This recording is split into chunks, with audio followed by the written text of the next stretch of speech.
নমস্কার, 24 ঘন্টা আপনাদের আরো একবার স্বাগত। নিউজ 24 নিয়ে আপনাদের সঙ্গে রয়েছে আমি কুনাল। আকাঙ্ক্ষা খুনের রহস্য ভেদে মরিয়া বাঁকুড়া পুলিশ এবং উদয়নকে দফায় দফায় জেরা চলছে। জেরা করেছেন খোদ পুলিশ সুপার এবং বিভ্রান্ত করার চেষ্টা করছেন উদয়ন, এমনটাই দাবি পুলিশের। জেরা করেছেন খোদ পুলিশ সুপার সুখেন্দু হীরা। আমরা এই বিষয়ে আরো বিস্তারিতভাবে জানবো। আমাদের প্রতিনিধি সন্দীপ সরকার আমাদের সঙ্গে রয়েছেন। সন্দীপ, ঠিক কোন বিষয়গুলি জানতে চান খোদ পুলিশ সুপার, পাশাপাশি যেটা বিভ্রান্ত করার ছবিটা উঠে আসছে এই বিষয়ে বিস্তারিত জানবো তোমার কাছ থেকে।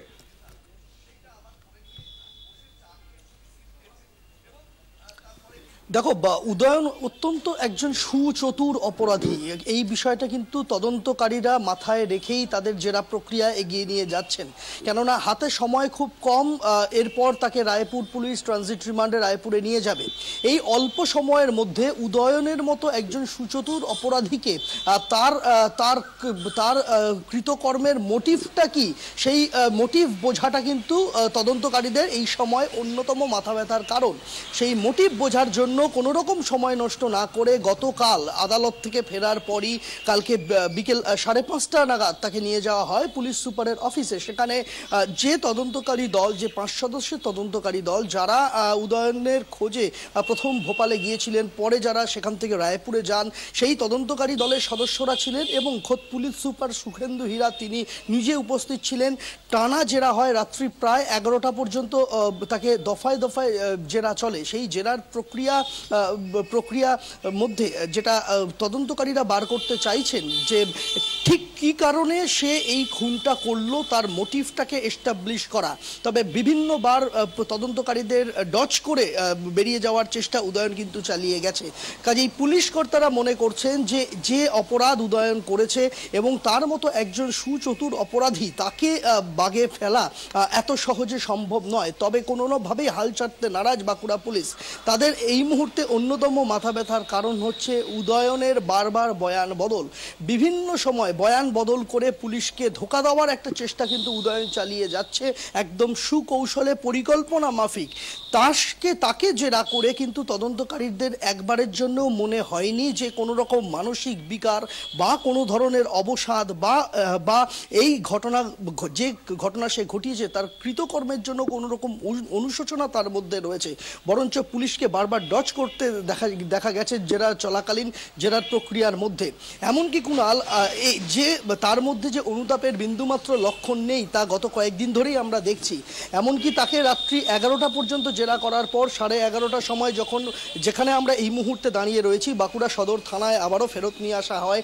রাতে কিন্তু রীতিমতো নিজের ফরমায়েশ দিয়ে সে তার জন্য খাবার প্রস্তুত করতে হয়েছে। রাতের ডিনারের আয়োজন করতে হয়েছে পুলিশ মেস থেকে, যার মধ্যে ছিল গরম ভাত, তাকে দেওয়া হয়েছে আলু সিদ্ধ। সন্দীপ, আমি এই বিষয়ে তোমার কাছে ফিরবো। যেমনটা বলছেন আমাদের প্রতিনিধি সন্দীপ সরকার, যে উদয়নের দাবি মেনে পঞ্চব্যঞ্জনে ভোজ, রাতে দেয়া হয় তরকারি, ডাল, আলুর চোখা, বেগুন ভাজা, দেওয়া হয় শুক্তো, গাজর, শিমের তরকারি।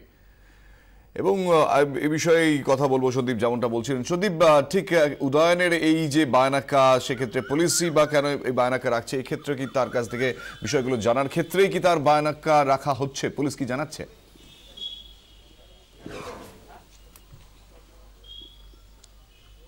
একেবারেই, কেননা উদয়নের কাছ থেকে কথা বের করতে গেলে তাকে অন্যান্য অপরাধীদের ক্ষেত্রে যেমন শক্ত বা কড়া মনোভাব নিয়ে জেরার টেবিলে বসেন, তারা উদয়নের ক্ষেত্রে কিন্তু সেই কৌশল রাস্তায় হাঁটতে চাইছেন না তদন্তকারীরা। বরঞ্চ উদয়ন যা চাইছে বিভিন্ন সময় উদয়নকে সেগুলোকে দিয়ে তাকে কনফিডেন্সে আনা, এই পন্থাটা কিন্তু পুলিশ অবলম্বন করতে চাইছে। যে কারণে কালকে তার ফরমাইশ মতোই রাতের তার খাবারের বন্দোবস্ত করা হয়। সেই মেনুতে ছিল একদিকে যেরকম আলুর চোখা, ডাল সিদ্ধ, বেগুন ভাজা, তার সঙ্গে বিট গাজর আলু দিয়ে ভাজা, আরেকটি তরকারি, সোয়াবিন আলুর তরকারি, ডিমের কারি, বলা যায় 7 রকমের খাবারের আয়োজন ছিল তার জন্য। এমনকি আজকে সকালবেলা যখন ভোর 6:30টার সময় তার জন্য চা নিয়ে যাওয়া হয় লকআপে, সে সময় সে শটান জানিয়ে দেয় যে এখন তার ঘুম শেষ হয়নি, এখন চা দেওয়া যাবে না। সে যিনি চা নিয়ে গিয়েছিলেন তাকে ফেরত পাঠিয়ে দেন তিনি।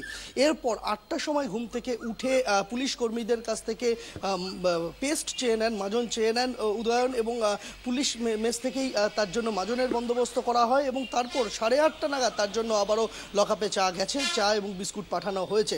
আবারও আজকে জেরার প্রক্রিয়া আর কিছুক্ষণ পর শুরু হবে, কেননা যেটা বলছিলাম আমি যে উদয়নের কাছ থেকে খুনের মোটিভ, কেন সে আকাঙ্ক্ষাকে খুন করলো, বিভিন্ন সম্ভাবনার কথা গত কয়েকদিনে একাধিকবার ভোপাল পুলিশকে একরকম তথ্য দিয়েছেন উদয়ন, রায়পুর পুলিশকে একরকম তথ্য দিয়েছে উদয়ন, বাঁকুড়া পুলিশের তদন্তকারীদের প্রথম থেকেই যা যা কথা সে বলেছে তার মধ্যে যাচাই করে দেখলে 2-3 রকমের বয়ান কিন্তু সামনে আসছে আকাঙ্ক্ষা খুনের মোটিভ হিসাবে।